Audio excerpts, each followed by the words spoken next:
75 पार, अब तुम्हारा क्या काम सरकार।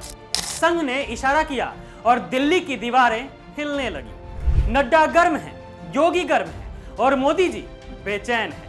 वहीं राजनाथ तो नदारद ही है। बीजेपी दफ्तर में खामोशी है और नागपुर से आया परिंदा भी गुनगुना रहा है। समय बदल रहा है, तो ऐसे में अब सवाल उठता है कि क्या अब गद्दी जाने वाली है मोदी जी की?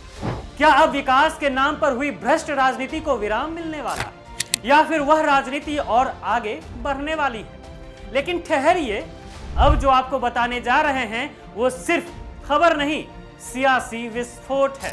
बीते दिनों नागपुर से एक शांत सी आवाज उठी, लेकिन दिल्ली में जैसे भूचाल आ गया। आरएसएस प्रमुख मोहन भागवत ने साफ साफ कहा था कि 75 की उम्र के बाद आपको खुद हट जाना चाहिए, नए लोगों को मौका देना चाहिए। पहले सुनिए भागवत के इस बयान को। मग ते असं म्हणाले 75 वर्ष का आपने किया, लेकिन मैं इसका अर्थ जानता हूँ। 75 वर्ष की साल जब उड़ी जाती है तो उसका अर्थ ये होता है कि अब आपकी आयु हो गई, अब जरा बाजू हमको करने। अब ये बात सुनकर हर कोई सोचने लगा कि ये किनके लिए कहा गया है, क्योंकि बीजेपी के भीतर दो सबसे बड़े चेहरे नरेंद्र मोदी और अमित शाह, जिसमें से नरेंद्र मोदी पीएम की गद्दी पर है, उनकी उम्र ढल चुकी है।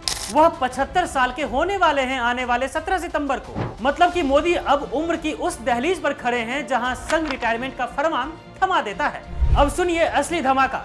जैसे ही मोहन भागवत का बयान आया, उसके कुछ ही दिनों बाद मतलब कि यूपी के सीएम योगी आदित्यनाथ पहुंच गए हैं दिल्ली।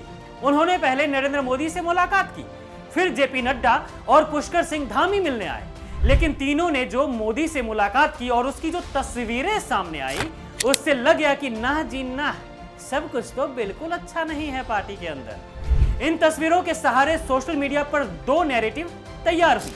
एक ये कि सबके सब बीजेपी के नए अध्यक्ष को लेकर मिलने आए, और दूसरा नैरेटिव ये कि संघ का बयान याद कीजिए, जब संघ ने कहा था कि 75 साल के हो जाने के बाद किसी और को भी मौका देना चाहिए। लगता है कि योगी जो मिलने आए थे मोदी जी से, वो 18 सितंबर को पीएम पद की शपथ ले सकते हैं। जी हाँ, तस्वीरों को गौर से देखिए। आपको क्या लगता है इसको देखकर? हर किसी के चेहरे पर टेंशन साफ साफ दिख रहा है। फोटो को देखकर वसीम बरेलवी का एक शेर याद आ रहा है मुझे कि अपने चेहरे से जो जाहिर है छुपाएं कैसे, तेरी मर्जी के मुताबिक नजर आए कैसे। घर सजाने का तस्वुर तो बहुत बाद का है, पहले ये तय हो कि इस घर को बचाएं कैसे। जी हाँ, बात अगर सिर्फ बीजेपी अध्यक्ष को लेकर कर ले तो मोदी शाह कैंप जो नड्डा जैसे चरण चुंबक को अध्यक्ष बनाना चाहता है, तो वही संघ कैंप जो संघ सेवक या फिर डायरेक्ट नागपुर से लिंक वाला अध्यक्ष चाहता है। मतलब मोदी जी आप तो गियो, आरएसएस पहले एक ऐसा अध्यक्ष बनाएगा जो आपकी और सो कॉल्ड चाणक्य अमित शाह की एक भी नहीं सुनेगा, और हो सकता है कि 18 सितंबर 2025 को आपको पीएम पद की गद्दी से भी न उतार दे, ये बोलकर कि आप 75 के हो गए हैं, बुढ़े हो चुके हैं, अब गुजरात का रास्ता ना पिए। जी हाँ, ऐसे में सबसे पहला नाम जो सामने आ रहा है उस हिसाब से योगी जी ही पहले नंबर पर है, जो बीजेपी के अध्यक्ष बन सकते हैं। और नहीं तो क्या, आखिर योगी दिल्ली आए ही क्यों?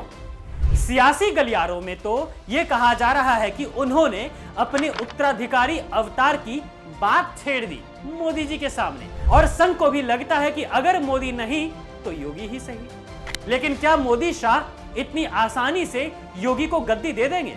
लेकिन राजनीति कोई मंदिर नहीं जहां बिना लड़े राम मिल जाए। तो जनाब, संघ ने तीर चला दिया है, मोदी जी 75 की ओर बढ़ रहे हैं और सत्ता की सीढ़ी अब खिसकती नजर आ रही है।